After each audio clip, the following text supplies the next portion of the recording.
Hello, I'm Dr. Katherine Horton. I would like to say a couple of words following the interview with Kevin Annett, but before I do so, let me just do the usual sound check. I'm just waiting for the live stream to come on.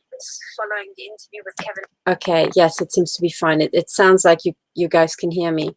I'm sorry, I'm appearing very informally because I'm actually on my way to bed. It's about 1 a.m. in the morning here in Europe, in Central Europe. But there are a couple of things that I wanted to add, and I thought I better say it now as it's still fresh on my mind. Whereas tomorrow, I might forget and other things might overtake. So I better make these points now. One of the things I wanted to draw your attention to, going back to the interview that I did earlier today with Kevin Annett, he raised a couple of points about, well, a couple of really big breaking news about Pope Francis being pretty much deposed from power. So he's a figurehead, it turns out, because there was a meeting through which he was, all his power was removed. I'm not sure what you would call a pope. Is not a pope anymore. He's in kind of like, funnily enough, a limbo state where it seems like, he's the pope, but actually de facto he's not. He's no power. So very interesting what's going on, but it's pretty big, because the things that are happening now with the Vatican have not really happened for the last couple of 100 years. And on the show, I already drew attention to the fact that the last time a pope, as it seemed, right, resigned because of his own volition, at least obviously or ostensibly, was in 1294. Okay, 1294. This is for the Swiss, because I'm in Switzerland, I always have to relate it to the founding of Switzerland. So 3 years after the founding of Switzerland, the Pope stepped down, and we can all wonder what was going on behind the scenes at the time, but it doesn't matter. The point is that what Ratzinger did before Pope Francis hasn't happened since 1294. So already from that, you can guess that something is, amiss. And remember that Ratzinger hasn't died, he's like, he's still around. So, or is he? I think he is, isn't he? I thought he was, he went into retirement, or did he actually die in the meantime? Sorry, this is something that I have to check. Yeah, I think he's still alive. Yes. Well, I think so. Although you never know with these guys, what's happening behind the scenes. But this is how I understood it, that he's still, somewhere hiding in one of these Vatican palaces. And, he's not really coming out. He's not really seen.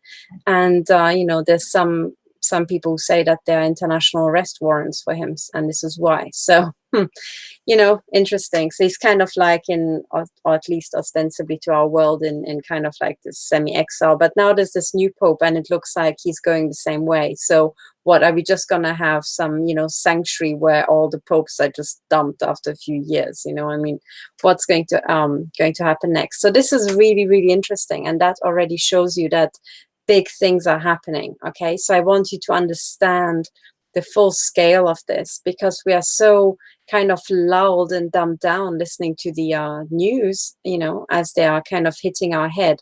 We're kind of in a zombie trance mode. And it's only when you look back through history do you realize, holy cow, what exactly is happening here, right? What exactly is gripping the Vatican? And of course, what is actually happening is that the whole operation is now being wound down. And you have to understand how big this is. After thousands and thousands of years, this entire operation is now being shut down. Now, I already made the point that the Vatican is not just that little place at the center of Rome. It is a huge, sprawling financial architecture. It is, a huge, sprawling architecture in contract law, if you like. A big, massive corporation that has many, many corporations as front organizations and as vehicles, corporate vehicles to own other structures. It is many, many more things. It's also a network of tax havens. For example, the City of London, the Square Mile, is part of the Vatican/Crown Corporation architecture. So are Jersey and Guernsey and Washington, D.C., a private extraterritorial area at the center of Washington. right? And there are many, many other tax havens. And there's also the unseen tentacles that reach into all the governments and certainly completely control all the intelligence agencies around the world. So when I refer to the Vatican, in the back of my mind, I think about all of these things as well. I also think about Deutsche Bank, which is why I brought it up on the show, because I want you guys to have it in the back of your mind. I'm kind of like, you know, kind of spraying in or trying to spray in little clues that make you think like, hang on, why is the Vatican a transnational criminal organization? Or why did I say that Deutsche Bank was a transnational criminal organization? And why did I say they're all the same? And why did, you know, Kevin Annett agree? So you have to start doing your research and understand how Deutsche Bank hangs together with the Vatican. And with that, you can, you know, have some kind of pointers if you like. For example, let me just bring up one of the pointers that you can use. It's called archive with an x.org. Let me just share my screen. And it's hosted by Cornell University. And what this archive is actually a huge cache of articles, scientific articles from all the fields. Now, this was actually first set up by my field of particle physics, okay, which is why you find so much on high energy physics here, okay, for high energy physics and mathematical physics, nuclear theory, nuclear experiment in physics, right? I mean, this is a huge, huge section because it was the first one. And then the other ones were more of an afterthought, but then, you know, things like economics were added as well, and many other areas if you really read through it. But the important thing to search for here is network of global corporate control, okay? If you type network of global corporate control, you should get this paper here from 2011. And if you click up here, you can get the PDF, okay? So it's called The Network of Global Corporate Control by Stefania Vitali, James B. Gladfelder, and Stefano Battiston, okay? So this was published by this group at ETH Zurich, okay? So if you click up here on the PDF, please read the paper, or at least download the paper and look at the colorful images, okay? And I'm not just saying it as a kind of, you know, very how to say, snooty and up myself type of sentence of, oh, just look at the color images if you can't read the text. No. I'm saying it because actually the color images say it all, and they are the most important thing about the entire paper. So my point is, don't be put off by the academic writing and so on. If you're not into physics or, you know, academic writing, it might be hard to read, but just skip all that that you don't understand and skip to the first color images, because they map, you know, the network of international corporations, the 43,000 biggest corporations in the world. And the point is that this is a cluster of ownership, okay? And these companies own the rest, okay? So 40% of all the companies can be clustered and look like one organism. At the very top of which are these corporations here, and the entire structure looks like this, okay? So you have to read the entire paper, right? But there's the superstructure, the super node, okay, that is controlling it all, right? Now, if you zoom in on the superstructure, okay, so you can read the paper, okay? So these are the images to look at, but these are all the companies at the top that own the rest, right? And they own each other. It's like an interlocking chain. It's like one ring, okay, one group. And if you read which companies they are mostly banks and insurance companies, okay? So you will find Goldman Sachs, Bear Stearns, and remember that this paper was published in 2011, Barclays, Deutsche Bank, Credit Suisse, right, Commerzbank, and so on, right? So these are, and UBS, very important as well, UBS, okay? So these three are actually very important, Credit Suisse, Deutsche Bank, and UBS, as are all the others, but UBS is particularly important because Karen Hudes says that it holds the uncut dollars that Ronald Reagan was, wanted to use to reissue the currency, right? And then the whole thing just went flat. Sorry, I'm not sure if it was Reagan. I think it predates him, but I have to check the exact details. But it doesn't matter. The point is that Karen Hudes, the former general counsel of the World Bank, flagged UBS as holding on to these uncut dollars. And I remember that distinctly because I thought, oh, fuck me, here it is, Switzerland again. Because UBS, you might not be familiar with UBS if you're not Swiss, but this is like the biggest, baddest bank here in Switzerland, okay? If you like a, organized criminal, world oligarch, you probably have some ties to UBS, So anyway, but when you look at this, okay, and when you fully begin to comprehend what these diagrams show you, it means that 40% of the biggest companies in the world are owned by this group, which in turn owns itself. It's like a ring, okay, a ring. Now the question is, who owns these companies? Okay, now this is 40% of all the companies, and I think somewhere in the paper it says they have 60% of the revenue, so they've got more than half of the revenue. Okay, now the question is, who out there in the big wide world could possibly own this structure? Who could be big enough? Who the hell could be rich enough? Okay, and because this is a mega cartel, it didn't just come about yesterday. All right, so in other words, when you run the systems analysis backwards, you kind of evolve the system backward and you think, okay, who could it be? Well, the biggest, because it's like this, when you're a big corporation, you've got market monopoly. Now, because you have market monopoly, you will have market monopoly next week and next year, because there's nobody who could buy you out because you have freaking market monopoly. So when you have monopoly over the world, because you have 40% of the companies but 60% of the revenue, right? You kind of like clear the deck. Well, you have to be somebody or some entity that already had a monopoly last week and last year and last century, and in fact the century before that and the century before that, and probably you can go back to millennia. Now, who the hell had a big fat market monopoly, right, 600 years ago?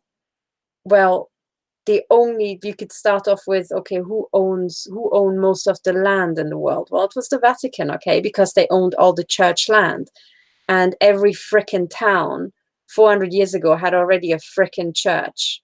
So who the hell owned that? Well, it was the Vatican. Okay, so that's the big cartel we're looking for.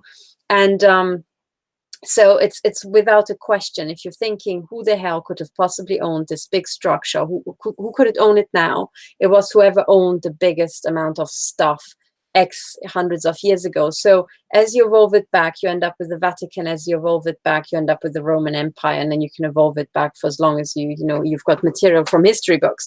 But this is how it works, okay? This is how systems analysis tells us that this is going to work. So in other words, if you have understood this, you can look at Deutsche Bank and Credit Suisse and UBS and all these companies identified by the systems analysts at ETH Zurich, and you can already deduce that they are just front organizations for the Vatican cartel, okay? Now, then you can do a bit more research and you can think, okay, but if the Vatican owned all this stuff, how did they organize themselves? You would think, okay, it was probably a corporation. It probably had a name. And then when you do a bit more research, perhaps, hopefully, probably you end up at the same conclusion as I did. You say it's probably called the Crown Corporation because you can see the Crown logo everywhere. So the Crown Corporation is owned by the Vatican, okay? So it's probably the Crown Corporation we're talking about. And the Crown Corporation is not the British royal family. It's a corporation that predates these people, okay? And it predates the ancestors. It's the Vatican. All right. So anyway, this is how you can puzzle it together, right? But this is really important that you understand this and you understand how this works. And the reason why I can you have to be able to, well, you have to use systems analysis to get from Deutsche Bank to Vatican, to the Vatican and the Vatican Bank and the Crown Corporation.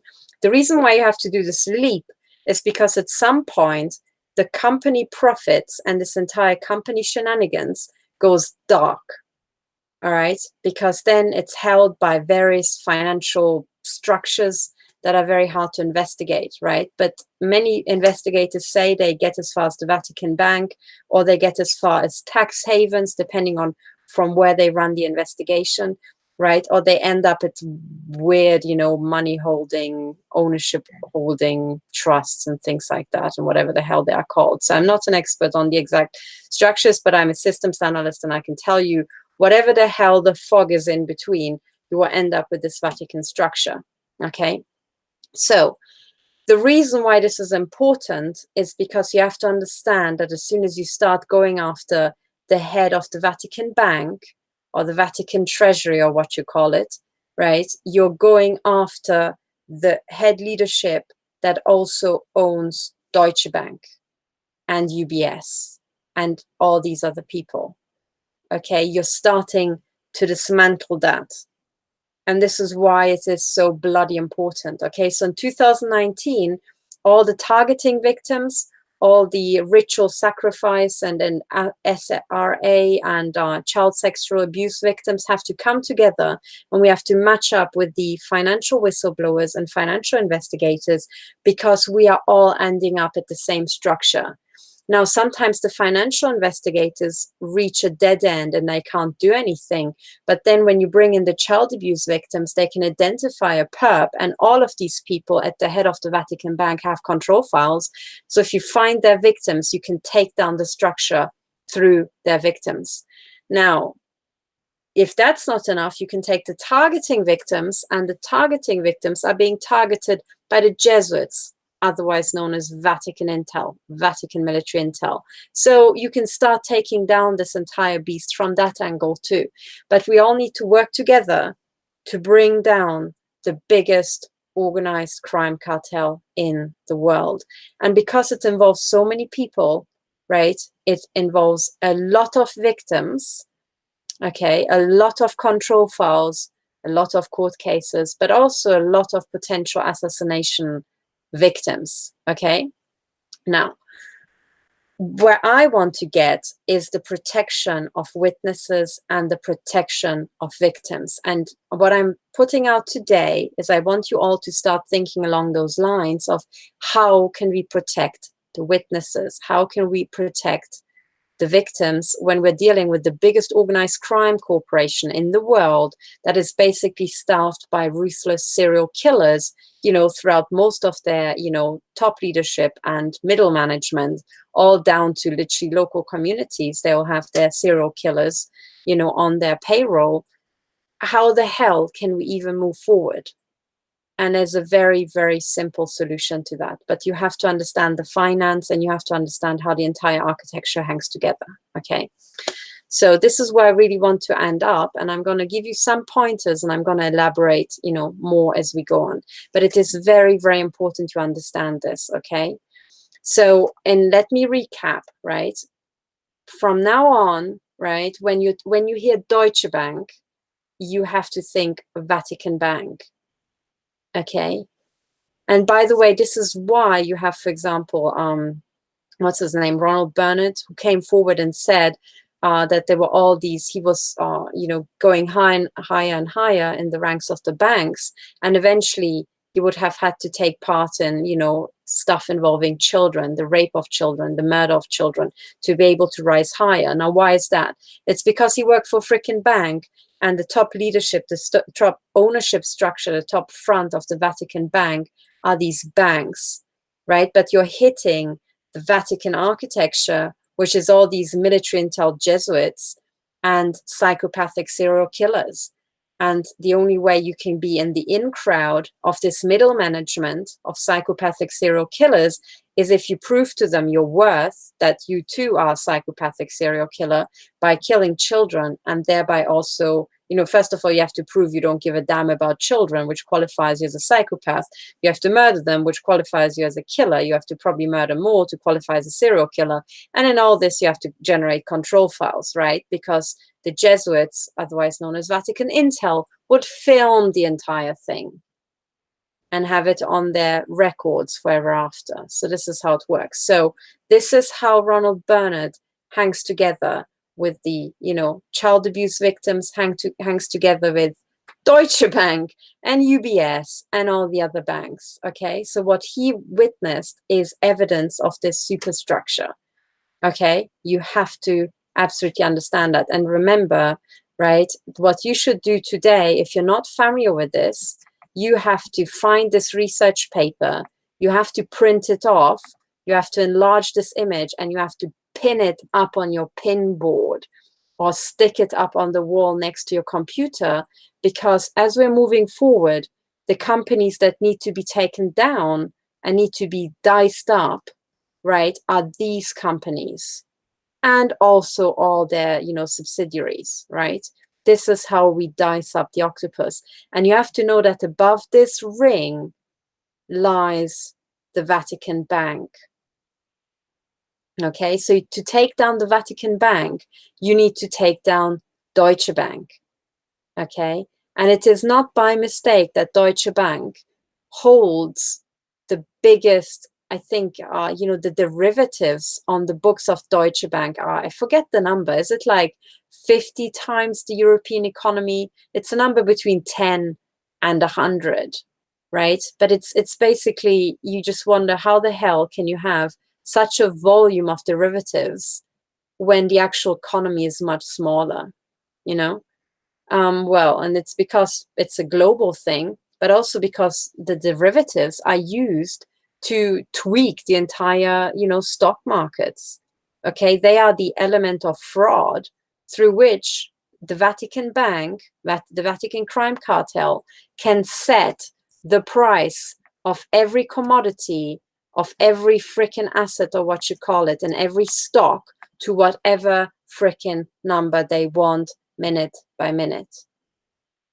Okay, you need to have some complex mathematical things. So, that's how it all hangs together. This is why when you're trying to do fraud, you have to generate a lot of, fog, if you like, a lot of extra paper to be able to shuffle money around to be able to do all this, right? So that goes into the derivatives. It goes also into interbank trading and a bunch of things. And what you have to know, if this is news to you, okay, what you have to know is that the price of everything is set on the margin. So if you like, it's not the absolute price, it's the price on the day.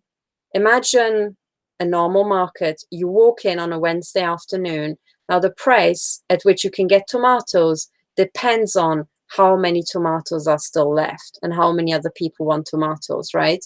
If there are, 50 people and there are 5 tomatoes, then the price of the tomatoes goes up. Now, the way the banks of the Vatican Bank, because there's only the one bank, can really cheat is because stocks, for example, are only traded between banks. You don't buy a stock, not even your broker buys a stock. A bank buys a stock, right? But it's basically banks trading among each other. And when you realize it's all just the same bank that owns all the others, all the central banks, all the commercial banks, right? Anything of a reasonable size, you realize, hang on, it's the same bank selling and buying from itself. Now, can that bank decide that it wants to have another price and they thereby sell and buy from itself differently? Yeah, fuck yeah. Of course it can.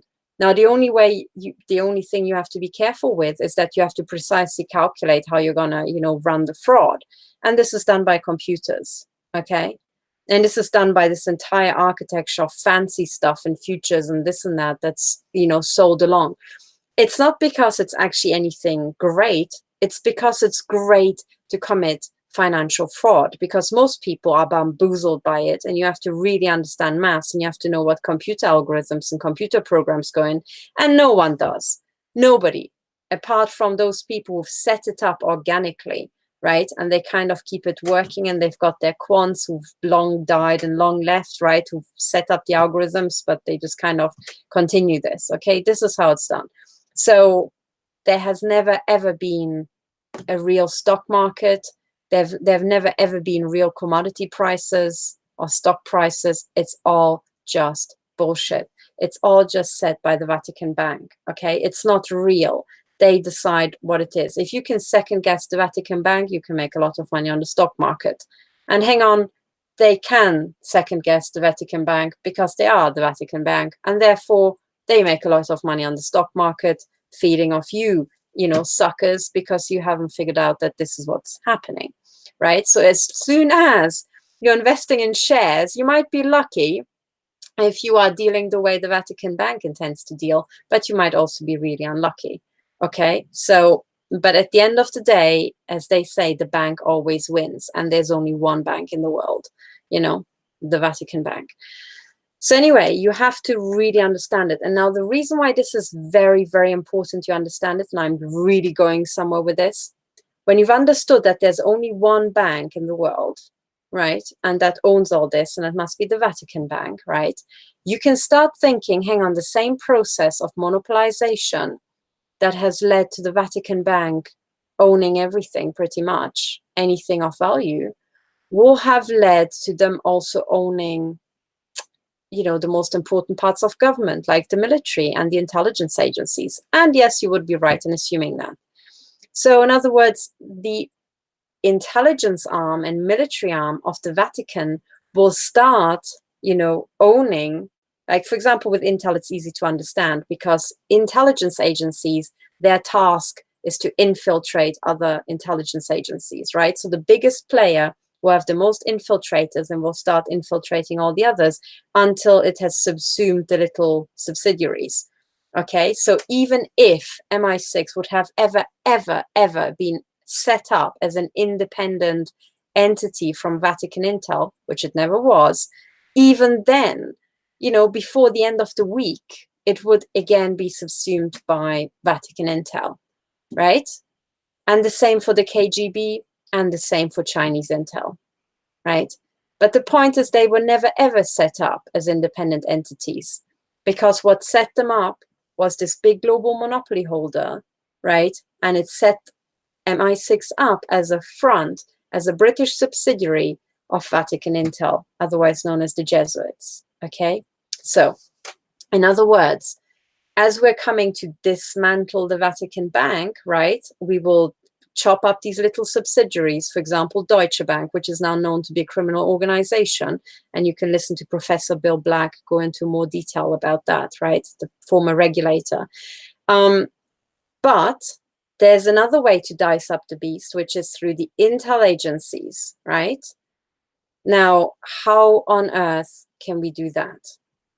And we can do that by forcing the intelligence agencies to actually do what it says on the tin. On the tin, it says that they are in charge of national security. Now, what most people misunderstand is that national security is cartel signaling. It's a cartel code word. You think that they mean your nation. So, for example, when, you know, a head of MI6 talks about national security, you assume he talks about the nation of the Brits as delineated by the geographical boundaries of the United Kingdom. Well, as a matter of fact, he's not. He's talking about another nation you just don't know anything about. He's talking about the nation of, for example, Masons and Jesuits, right? And as Kevin Annett said it very well in this, today's interview, women and children had absolutely no value what the hellsoever, right, in church law or Roman law. They were objects. They were possessions of a guy, right? So for all intents and purposes, you know, you can forget about the women and the children anyway, because they never had any value what the hellsoever. And I say that as a woman. I'm not saying it because I think this is okay. In fact, I'm about to turn this whole fucking game around, right? But this is how it is, all right? So throughout the centuries, the only thing that mattered were the men. And these men have been organized centuries ago into Masonic lodges. They are a parallel society with their own parallel jurisdiction. Now, when you look at the coverage of Masonic lodges, hang on, maybe I can bring up this image. Masonic lodges. Let's see. I found a brilliant image. I just don't know how I actually got to it. There is one diagram. Oh God, it's somewhere on my computer. So okay, as I'm speaking, I'll try to pull it up to actually bring home to you what I'm talking about. So if you look at the distribution of Masonic lodges, Masonic lodges. Damn. Okay, if you actually, oh yes, I think I know how I did it. I think I typed Masonic lodges map or something like that. So yes, thank you. Good God, I was despairing. This is super important for you to actually see. So if you actually map the Masonic lodges in an area, okay, I just typed into Google Masonic lodges map, and the first image you get is this page called Freemasons for Dummies, and these are the Indiana lodges. Now, this is the state of Indiana, US state of Indiana, okay, for those who don't know where that is, this is south of Chicago, okay, and just look at the number of Masonic lodges. Now, each of these lodges would have, you know, a lot of men who belong to them, and these men would be placed in positions of power controlling other men. So this is how it comes about that you control an entire country, okay? Now, this is just the state of Indiana, but you could do it for any other US state, and you could do it for any other part of the world, and the result would be pretty much the same. So, and the Masons are an international club, okay? And they are all men. They're an all-male club. So when you add up the number of members of the Masons, you end up with something that is bigger than any nation, because it pools men from all around the world, and it controls men even if they're not members. Okay, do you understand? So if a head of MI6, being a Mason, talks about a nation, he's talking about the nation of Masons. So with that, you can go back to the speech of Alex Younger and understand that every single time he says national security, he's talking about the security of the Masonic networks and the Jesuits. He's talking about the security of Vatican intel and its armies of agents. He's not talking about you if you live in Bristol and are a woman or a child.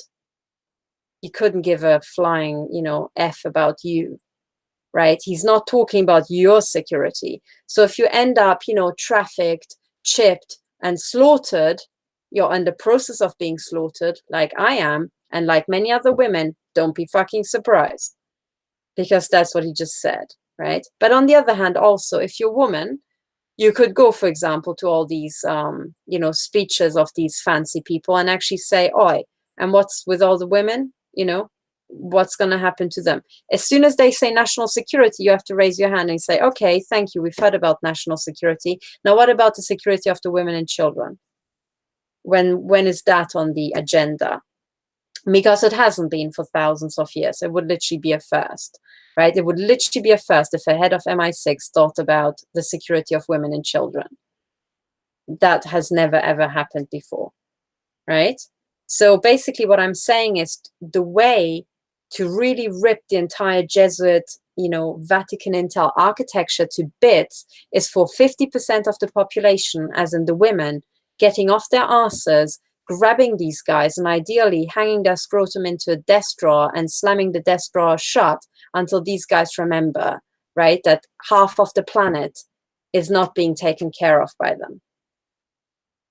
And you can think about their metaphorical balls if this is too, violent for you. But frankly, that would get the job done, right? And you would have to do it with every single freaking MI6 agent, an MI5 agent, and with the heads of the police, because they're all Masons. And when they say national security, they mean themselves and their mates. And the reason for that is because as far as women are concerned, you can always get a younger wife or a younger girlfriend or fresh meat. And as far as children are concerned, you can always make new ones. And this is how these people think. Okay? So the only thing that matters to them is the network of mates that give them benefits. And this, ladies and gentlemen, is what national security means. So now please go back through all the articles of the Daily Telegraph and the Guardian and the Washington Post. And every time you read national security, write Masonic security or Jesuit security. Okay, it's the Masonic networks they're talking about. Now, how the hell to turn this around? And it's very, very simple. Okay, actually. And you use system judo, you use the size of this architecture and its inertia to bring it to fall, right? And it's because this architecture is so big, it means that once you have spotted the pattern in one place, even if it's the last little village in Pakistan, the pattern will be the same in New York, right? And in Toronto and in St. Petersburg and in St. Johannesburg, everywhere, right? You have to spot the franchise that's run by the Masons, okay? And you have to realize that what happened throughout the centuries is that the Roman Empire, or if you like, you know, the Vatican crime cartel these days, built up this franchise whereby they recruited the men of every society into this parallel society. You can call it the secret society, but actually it is just literally a very thin curtain away from us. It's all around us. And once you can read their gangster talk, once you can understand their double Dutch, you realize it's all around us. It's in every village, it's in every town, it's in the architecture, it's openly advertised. It's not really a secret society. It's more like a in your fucking face society. We've just been blind, right? But the point to realize is that every single intelligence agency belongs to the same corporation, right? So point number one is there's no freaking difference between Australian intelligence and US intelligence, right? But of course there are Five Eyes, so it's not big a difference. But more challengingly, right, to understand there's no freaking difference, and there never ever freaking was, between Chinese intel and US intel. And there is no freaking difference at the highest level between Russian intel and the CIA, right? Because they are all part of Jesuit intel, okay? It's literally that fucking simple. So when you get to this stage, when you read newspaper articles about some fucking Russian hacking, right? You don't even have to, because you probably can't, like me, I can't, do all the forensics, right, to find out why the Russian hack was nonsense. You can just look at it and say, this is fucking nonsense, right? Because, hey, Russian intel is the same as the fucking CIA. So why should Masonic Russian intel, you know, hack some stuff that's actually on the territory of Masonic intel over there in the US? Any hacking would be done by the people who are actually closest, right? They would actually take pride doing the hacking themselves because, hey, it's on their Masonic territory, okay? That is how it fucking works. And if you have ever been, you know, confused about that, you haven't reached high enough in the architecture, okay? So it's literally that fucking simple. If you can't work it out through your job at MI6, right, your desk job, then just use systems analysis and you get to this answer. But then again, turning it around to find, you know, to protection for victims and so on, it is very, very simple to protect witnesses and protect victims once you have understood this. You just simply have to realize that every single city on the planet has been under Masonic lockdown for the last 400 years at least, okay? Like a sack of rice can't topple over in China without Vatican intel knowing about it, okay? And they have their franchises of local surveillance teams in every freaking village, in every freaking town, and on every street corner. And most, talking about street corners, flats on street corners are typically surveillance flats because you can look in two directions. And this kind of, you know, goes back to the time predating cameras and so on. And these corner houses would be passed down through, you know, Masonic lineages and stuff like that. So anyway, now, when you realize this, right, you also realize that when you get to a murder happening at a police station, fucking Vatican intel knows who's done it, right? In fact, the Masonic intel people on whose territory that happened will know who's done it because it would have been them. Okay? So in other words, when a murder of a high-profile victim or witness happens in the UK, Andrew Parker would fricking know who did it, or at least he could work it out with a couple of phone calls, right?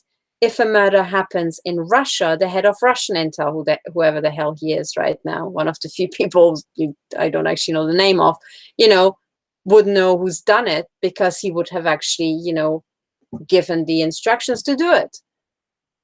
Okay? So once we have worked this out, there are literally no more mysteries on planet Earth, right? There are no more murder mysteries and all this sort of stuff. The only people going around murdering people are the intelligence agencies and the frickin' Jesuits, right? Because they are the frickin' trained assassins, right? And of course, you have the case these days where it's neurotech, and then somebody would be controlling the person who commits the murder. But at the end of the day, there would be a telecommunications chain monitored by the NSA going back to the people who would be controlling the victims. So there's literally, it is fucking impossible on planet Earth to commit a murder without the Vatican knowing about it, right? It is fucking impossible. And onto that comes the fact that all of our cities have been for a very long time under complete and utter surveillance, right? Complete surveillance. You can't walk down any street without you being filmed, right? It's just like that. If you don't believe me, just look up how much a little spy camera costs. I think you can buy one for, I think the cheapest I saw was $3 commercially. If you buy in bulk, $1. Right? So just think how many streets are in a country, how much money would it cost to put a camera literally on every street, you know, and then you realize it's peanuts. And if you've got a couple of decades, you can just, you know, have surveillance everywhere. And why would you want to do it? It's because you're Vatican intel and you would want to know what all your assassins are doing all the time. And once you've done it, you would keep reminding your psychopathic personnel that they are continuously being watched. And you might, you know, do it by putting the all-seeing eye everywhere, saying, we're watching you guys, we're watching you all the time, so don't step out of line, okay? And suddenly it all makes sense. Okay, so I hope you guys understand. Now I want to show you where the hell I'm going with all this, okay? So let's get back to the actual thing.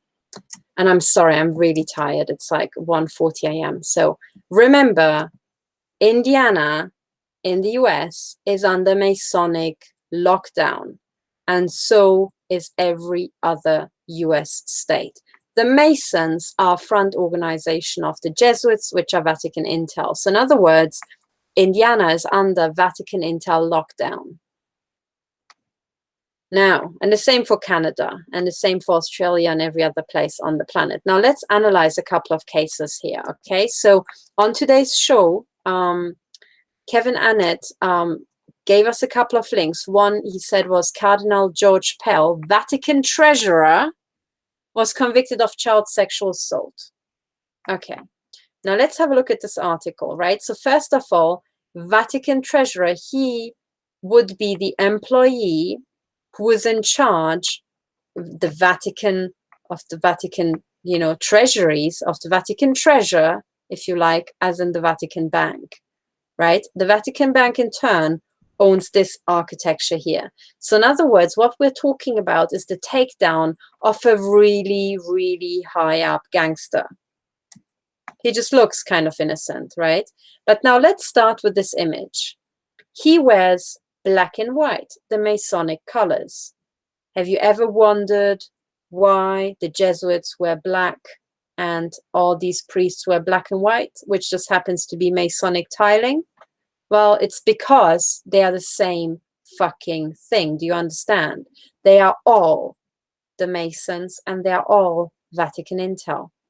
And remember that these priests will take confessions. I mean, that is like, you know, you give all the information about yourself to the one intelligence agency in the world, right? How convenient.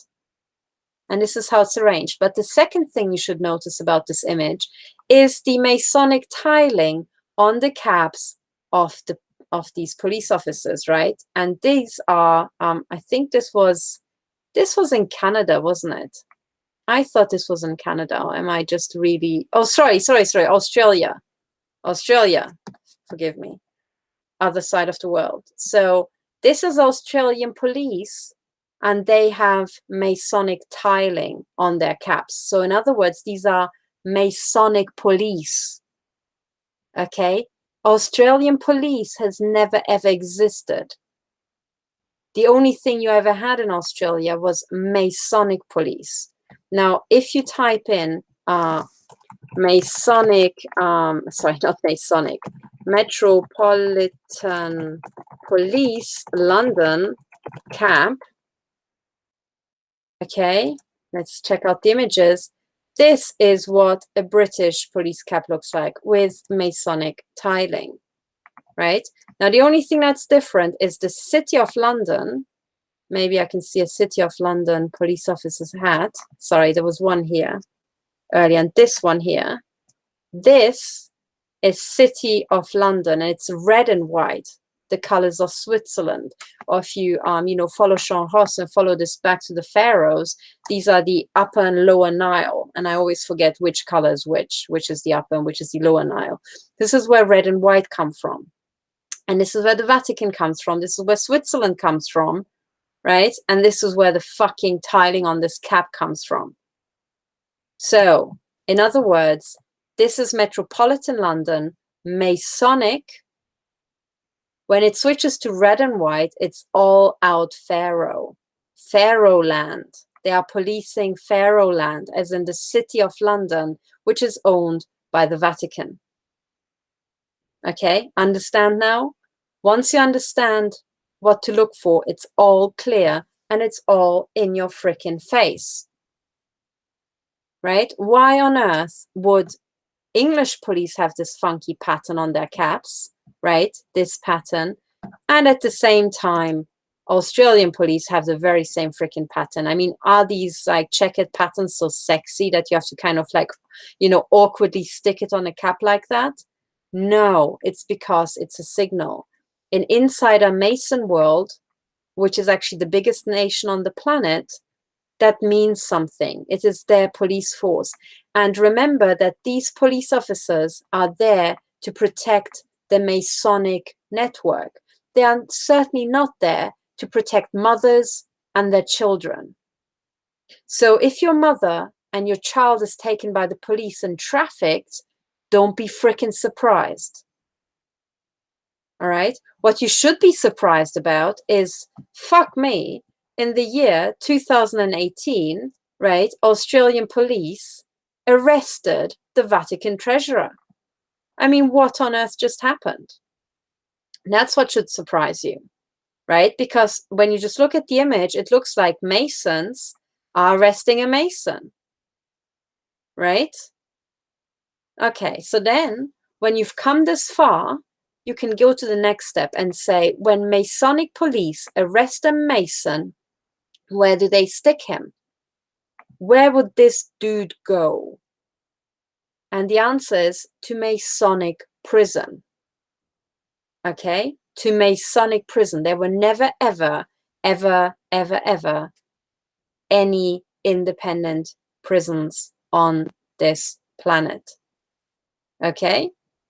There were only ever Masonic prisons. So now you can say, okay, this is, a pretty big deal. This is like, this was at the end of 2018. And for the first time in history, the Vatican treasurer was arrested. But not just that, he was charged. And not just that, he was convicted. And not just that, he was convicted of child sexual assault, which is the one type of assault that is actually sanctioned under church law, which I remind you spans the planet.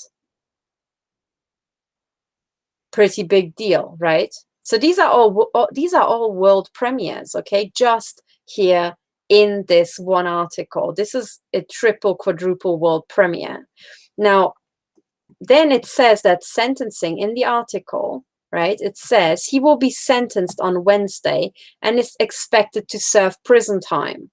Okay, well, he will go to Masonic prison, right? Where he might or might not stay. I mean, once you have the Masons arresting a Mason, putting him away in a Masonic building, who guarantees that the Masons will not ferret that person out and put them in maybe another Masonic building on the Caribbean that has, a big terrace going all the way down to the beach? I mean, hey, it's the same Masonic building network,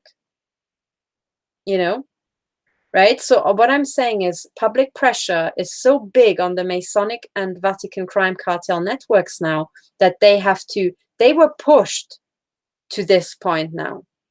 But we will not dismantle it, and we will not get justice until we go the final mile, which means that when you trust the Masons to arrest a Mason to put into a Masonic prison, if you're not a Mason, you better take care that this guy freaking stays there, right?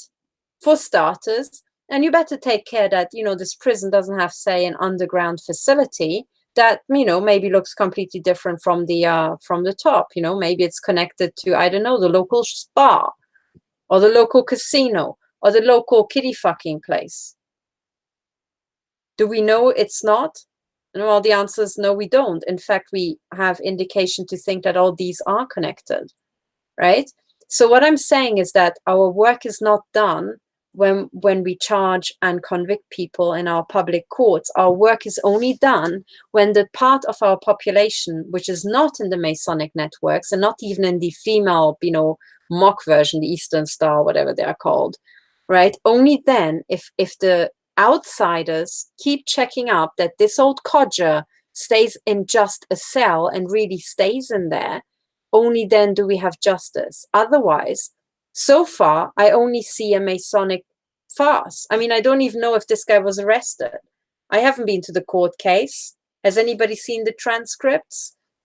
Does anybody know who the judge is?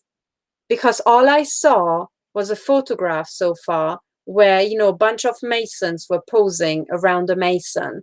And then probably a Mason wrote the article, or perhaps he wasn't an insider, but you know what I mean, right? So far, we have no evidence whatsoever that anything happened. But what's already big is that Masonic press would stage, a setup with a Mason surrounded by Masonic enforcers. That's how far we've come. We made them stage a photograph. I mean, that's what we have actual concrete evidence for. Okay, right? And this is why I say this episode is food for thought, because I bet you all of you read this article and you were like, woo, he was convicted. He was convicted. And all I'm saying is, so far, I just see a photograph. I just see a photograph with a fuckload of Masons. That's all I've seen so far. Right? So what we need is that we wait for Wednesday. We wait for him to be hopefully convicted, hopefully for 50 years. And throughout those 50 years, we find a way to check that he actually stays there every single freaking day for 24 freaking hours, right? And by the way, you would be pleased to hear that the infrastructure for that is already in place, because all these cells, because prison cells have been traditionally used for human experimentation, they're already equipped with full all-round detailed surveillance, right? The prisoners are being watched 24/7 live, pretty much like I am watched 24/7 live as a targeting victim. So if I, out in the field, can be watched like that, then certainly in a Masonic building that's fully under the control of the Masons, you will have that much and more surveillance. So in other words, what I'm saying is we need access to that surveillance footage, and we need to be able to access it to check up on the fact that these people are really in there, right? And haven't been replaced by actors who are changing on a rota, and, we're sure that they're really there and not somewhere, in an underground facility having the time of their life. Okay? So this is really the extent of the task we have ahead. Now, another point I want to make, okay, because this is with these guys, when you have a staged photograph of a Mason posing surrounded by other Masons, you can't tell anything, okay? But when you get to certain other news, right, sadly, typically those turn out to be 100% correct. And that's when they start talking about murder victims, especially if these murder victims are women and children, because there's no incentive of, actually pretending, they just get slaughtered. So in other words, okay, so here's the other article, which is the Argentine prostitute who accused Pope's friend, the Pope's friend of complicity in child sex trafficking.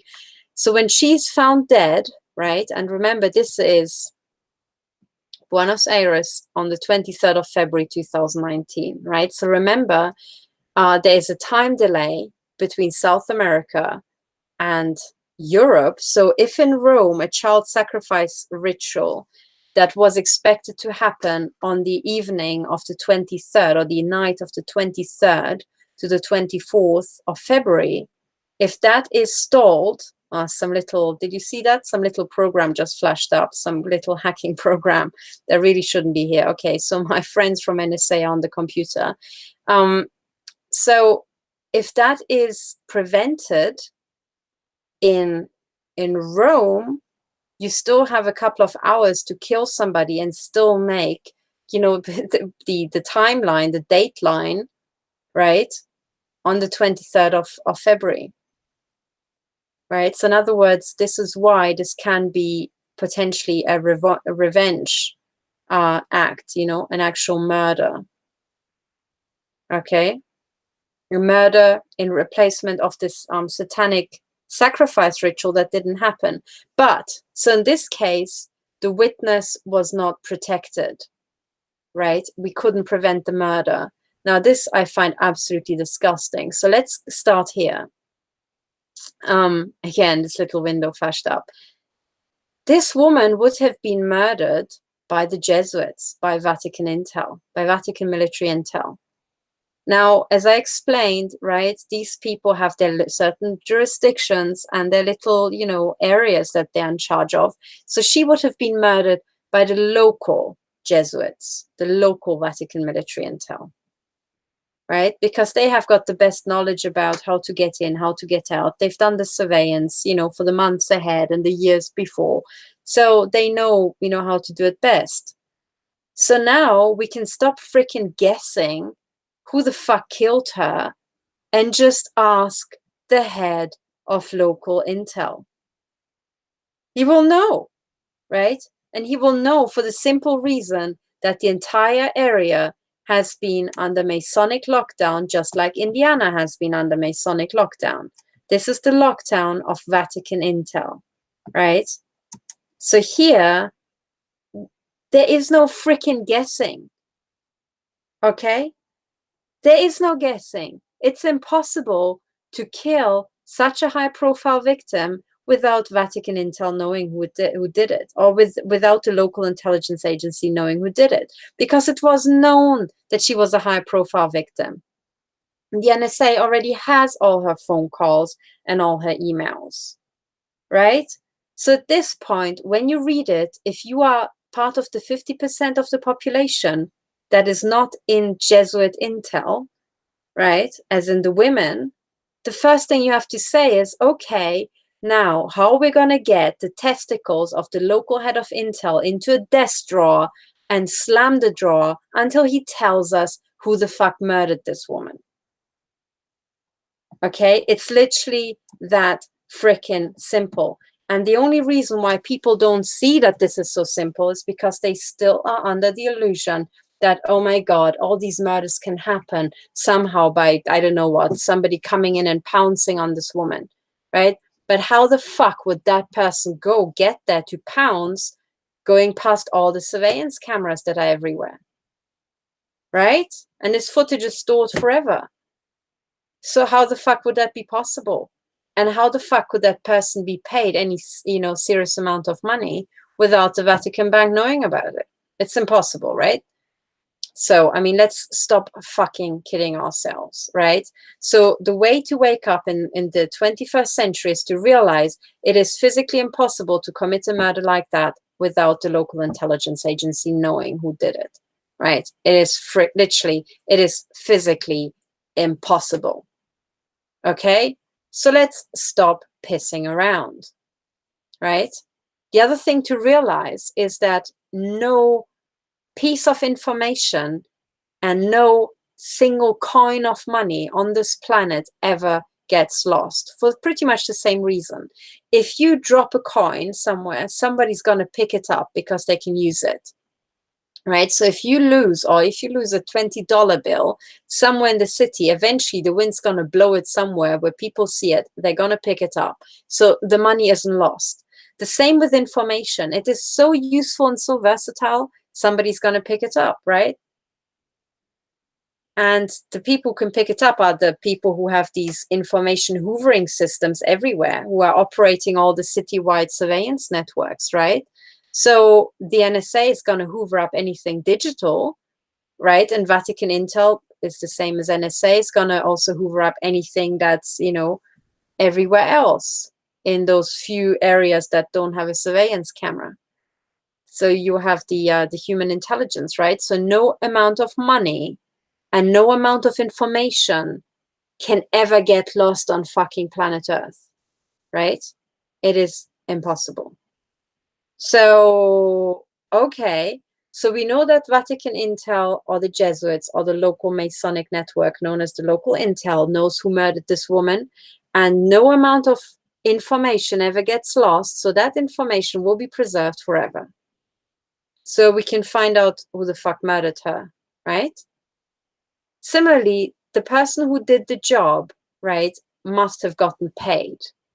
Or at least they were promised some pay. Maybe they got done in themselves, which would lead to another murderer who would in turn have to be paid, and so on and so on. So eventually somewhere, someone needed to have been paid for this. But much more likely, an entire architecture of gang stalkers was paid, who would have been stalking and surveying this woman for literally just years beforehand. So we don't just have a little thin, trinkly money trail to the assassin. We've got an entire fucking torrent of funding going to all the gang stalkers, right, as in the surveillance network around this woman. Can we find it? Yeah, fuck yeah, because no information is ever lost and no money is ever lost on planet Earth, right? So let's all pull our head out of our asses and stop thinking that, ooh, there was a murder and we don't know who did it. Like, I don't know who did it, right? And most women on this planet and children don't know who did it, but the entire fucking head of local intel will know who did it, right? So let's just stop pissing around, okay? And, you know, this is how targeting hangs together with all of this, okay? Because the targets, you have been given a live demonstration of what Vatican Intel does as a day job. You have seen the gang stalkers, which are the local surveillance network, right? You know that they are everywhere. You know that they follow you everywhere. You also know that they read your emails and get to where you plan to go, you know, before you even get there. Right? They have access to your phone calls. They have access to what you say because you've got a throat implant, or because the person you're talking to has an ear implant, or because, you know, they have an eye implant and they can do lip reading, you know, the computer that analyzes it. So what the flying fuck, okay? There's a huge data stream going to this murder victim. There's a huge financial stream. There's an entire cloud of gang stalkers who were doing the surveillance on the day in like a, you know, 3 shifts per day, right? So there's all this, there's an entire army of fucking people who know who did it. Okay, and they're all interconnected with the NSA, interconnected with the banks, and interconnected with the local telecommunication company, right? So we know who, well, we can find out who killed this woman. Okay, right. Now, going forward, this is what you have to remember, okay?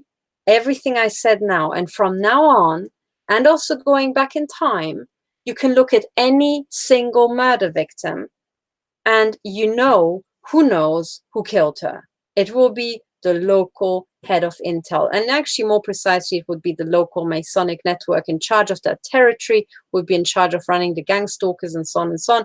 But, you know, you might not know who they are. If you just, you know, call the head of intel, he knows how they are connected and he can find out with a phone call. So really, you can just start blaming the head of intel. So in other words, if you think Jill Dando, who the fuck killed Jill Dando? Well, it was MI5, okay? Who the hell knows who killed Jill Dando? It's also MI5. Who the hell do you have to charge in court? Well, I would start with the head of MI5, who was the chief at the time.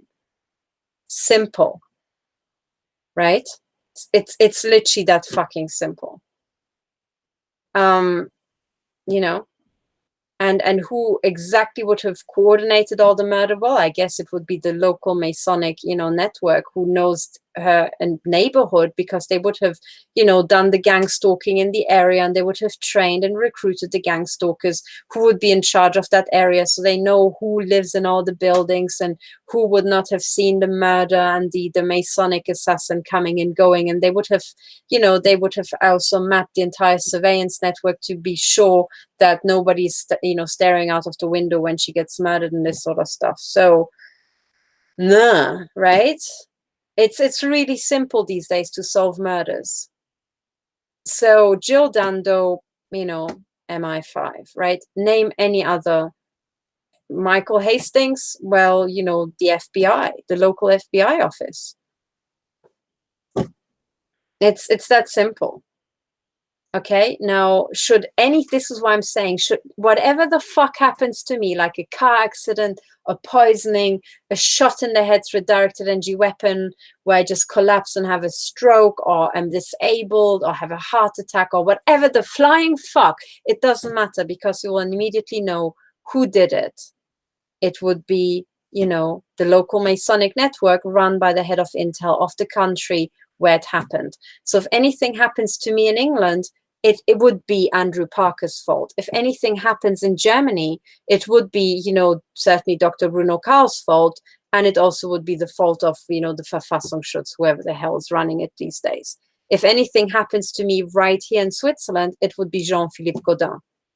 And then if you want to find out the exact name of the assassin, you just grab the guy, hang his balls into his scrotum into a desk and just keeps slamming the desk shut until he tells you, or uses his phone joker to call the Masonic, you know, head of the lodge in charge of the area, who would have, you know, run the entire operation. Right? Okay, do you all understand now? Right? So from now on, let's all stop being scared of fucking assassinations, because as soon as one happens, we know whose balls to slam into a desk drawer. Right? So this is how we cycle the system. We just understand how the whole thing works so that there are no more mysteries. Remember this. It's impossible to commit assassinations without intel knowing. It is impossible to lose information, and it is impossible to lose money. And there we have it. Okay? It's literally that simple. So now let's, you know, do another practice round. And this is very, very important, you know, to really kind of solidify this in our heads. This is another link sent to me by Kevin Annett, right? And this is about an Ottawa police officer who apparently killed himself in a police station. Now, I skim read the article, and it doesn't mention the police station, so, you know, that he would have killed himself in that, I don't think. But this comes from Kevin Annett, who says that this police officer was found to have, well, he was found dead in a police station. And then the story was that he shot himself, even though there was no reason for him to shoot himself. And the background story is that at the time, they were trying to, so Kevin Annett and, you know, and others were trying to avert a human sacrifice ritual happening. Okay, and they were successful. Now, the police was giving them information, but the police was scared of acting themselves, which is why the campaigners had to do it, right? And if you understand that the police are Masonic enforcers, you understand why the police can't arrest criminals, right? Because all the criminals are run by organized crime, which is the Vatican, right? So the Vatican Intel Agency isn't there to arrest the Vatican network, is it? It's there to protect the Vatican network traditionally. So this is why police officers are not there to really arrest criminals. They might arrest some freelance criminals who are a bunch of hapless morons, you know, who want to do some minor crime, you know, on their own books for their own purposes. And God, yeah, they get, you know, they get popped and they get nabbed and they get put into Masonic prison where they are.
Let me just check my camera.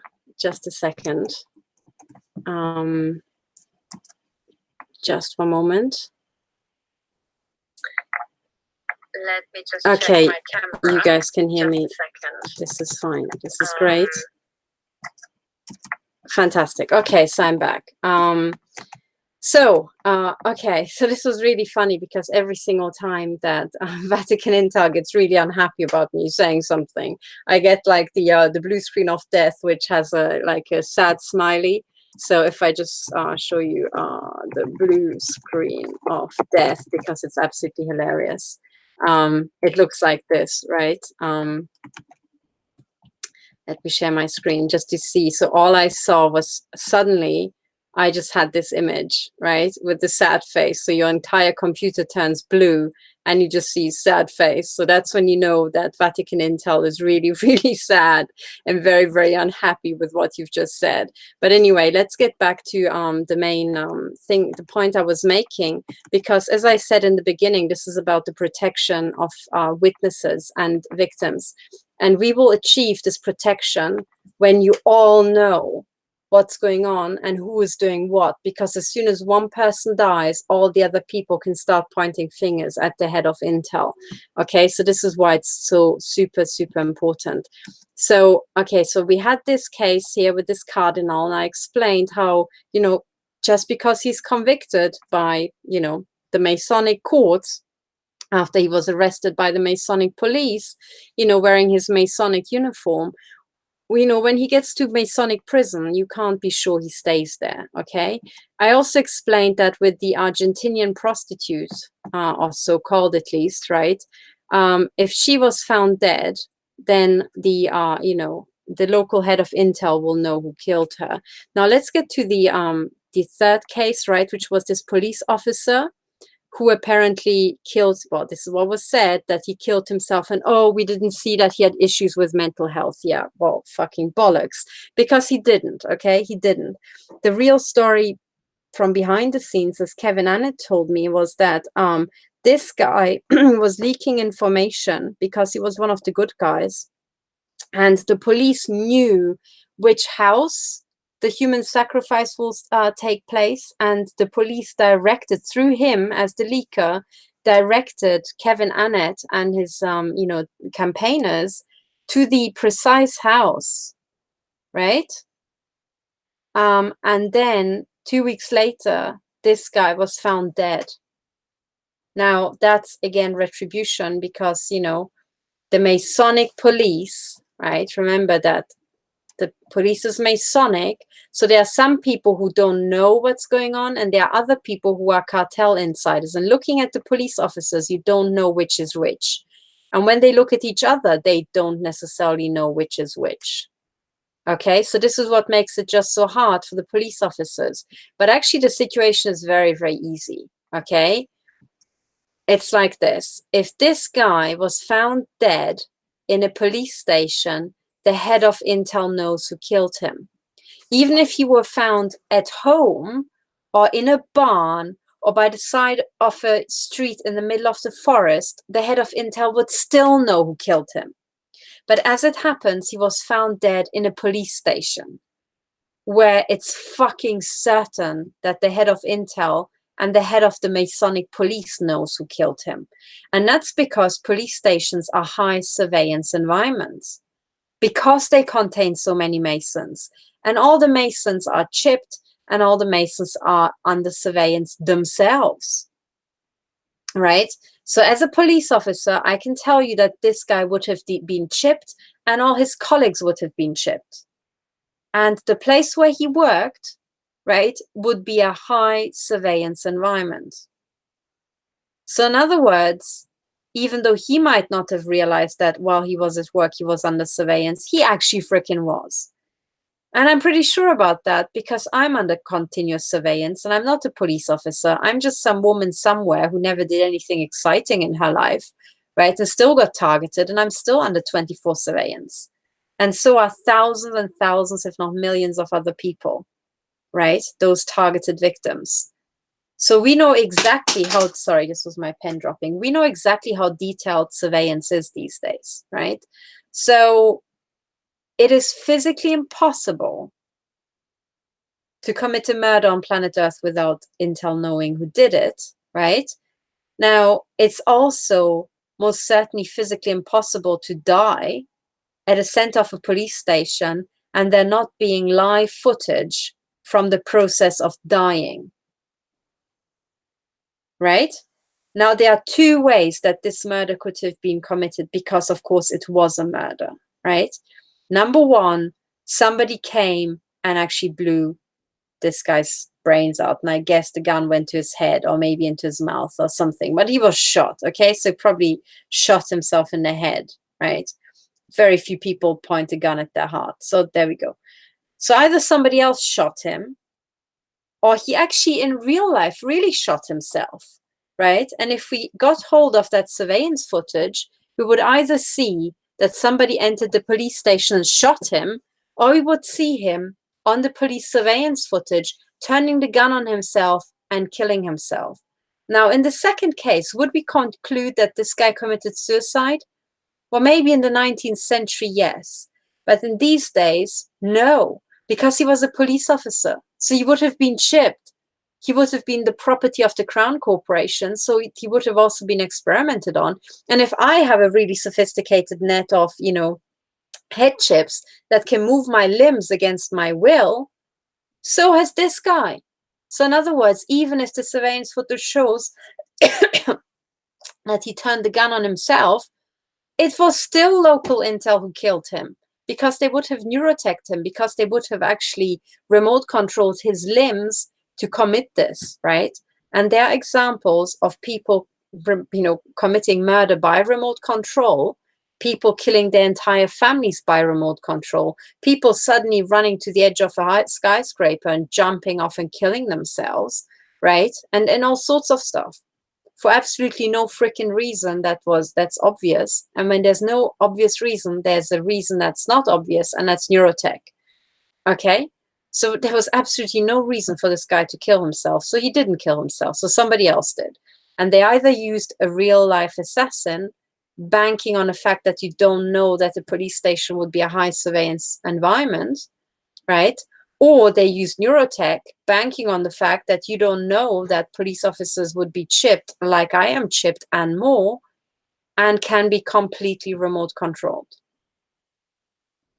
And it's literally that simple. And which of these it is would be known to the head of local intel, which would be the head of Canadian intel, which would be a member of Five Eyes, which would mean that NSA would know, which would mean that Vatican intel would know, right?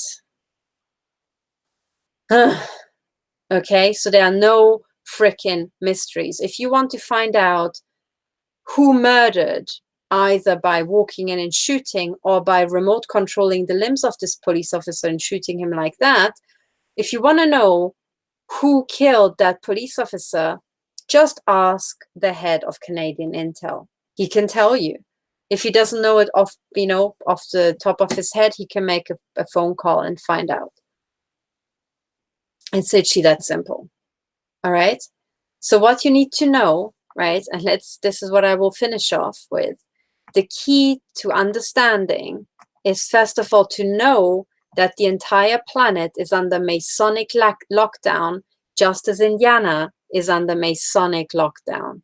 There is a Masonic lodge in literally every frickin', three-horse town, right?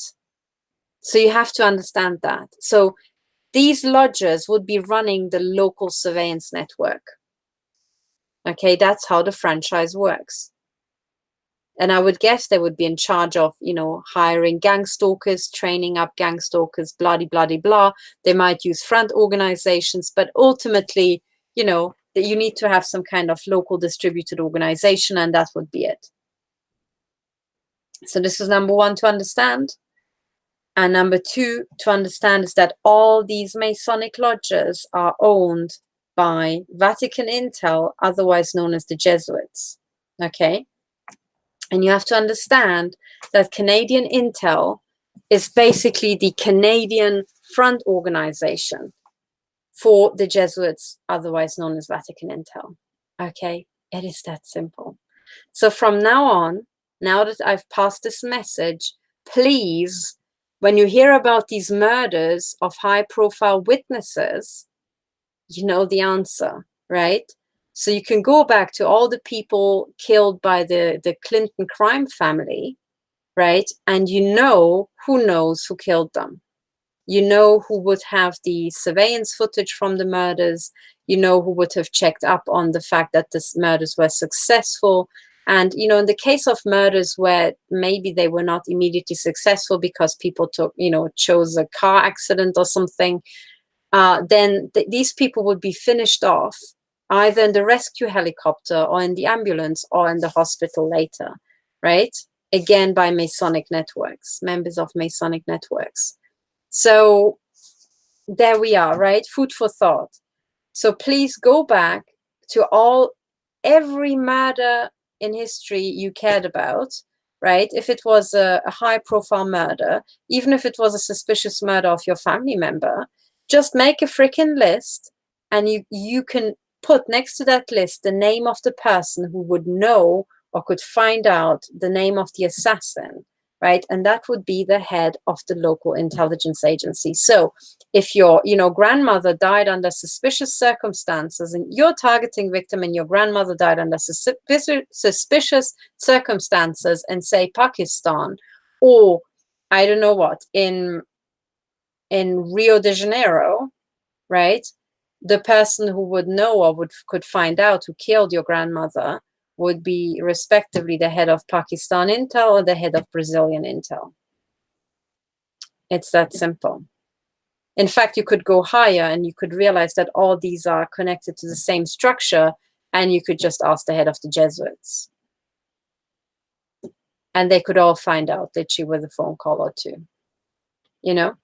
So going forward, let's all start listing all these murder victims and all the mutilation victims and the people who know who did it, how it was funded, who was paid, you know, as a kind of support, because with every hit, there's an entire army of support personnel in terms of surveillance, okay?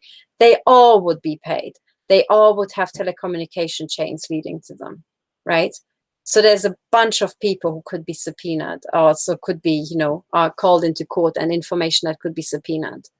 And that's what we're going to do from now on. And when we convict these people and when we get them into jail, we need to start checking up on them, that they actually are in jail, which means, you know, we have to check up on them at random times of the day, on random days by random people, to make sure they still are in jail.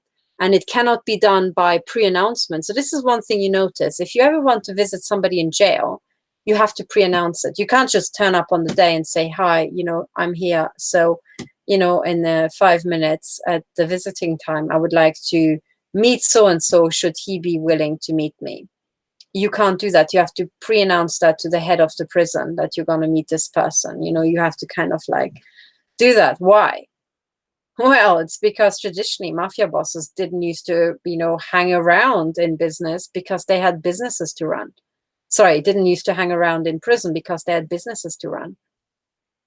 I mean, who's going to run the drug business if all the drug barons are in prison? Right? So these people just used to hang out for the photo shoot and then fuck off back to work. That's what they got paid for. Right? Now, this is how our society works. And this is how it has worked for a very, very long time. And if ever a journalist would have gone to visit this mafia boss in prison, well, he or she would have written to the head of the prison or whoever, whatever administrator would be in charge of it.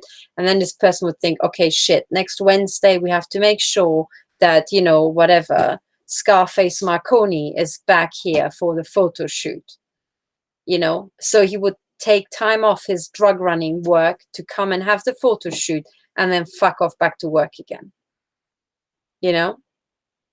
And then you would have a bunch of really sad saps who actually do hang out in prison all the time. But the one thing you can be certain is that those people would not really be in the crime cartel or would not really be very useful, which is why they can just hang out in prison, you know, and be experimented on. So this is how it works. So I hope I've clarified a few things. So remember how all this hangs together. And remember, once you've realized how it hangs together, there are no unsolved murders. There are no mysteries. No information gets lost, and no money gets lost on planet Earth. So thank you for listening. And I just want to say, have a good night. Sleep well. And tomorrow is a very, very busy day, and we'll get lots more done tomorrow. So see you, you know, and have a restful night. Bye for now.